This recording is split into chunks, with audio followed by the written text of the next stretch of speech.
के कंवर जब चलेली कंवरिया, भगती में लीन भइल बाटे सब पुजरिया। छोड़ के आइल बाटे गंगा सहरिया, भीड़ भइल बाटे देखो देवघर नगरिया। चढ़ब गंगा जल हो तबे मिली फल हो, घटी ना ये नरजी मिली पूरा बल हो।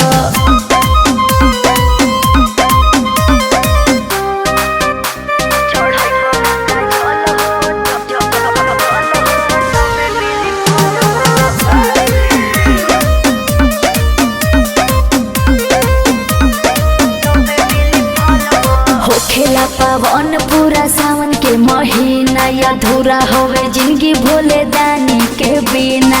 बोल बम बोली मारी बाबा के बूटी, नशा में झूमता ले के छूटी। चढ़ब गंगा जल हो तबे मिली फल हो,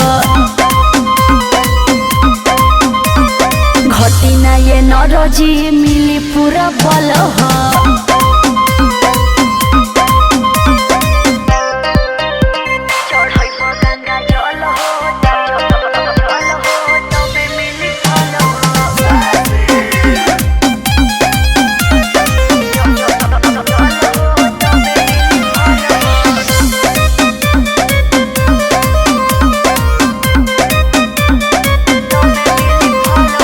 आनंद प्रकाश तुहर आस हो ही पूरा, राखो विश्वास नहीं रही अधूरा। फाइटर रितेश पर फेरी नजरिया, भोले दानी नाम पूरा जाने ला दुनिया। चढ़ब गंगा जल हो तबे मिली फल हो,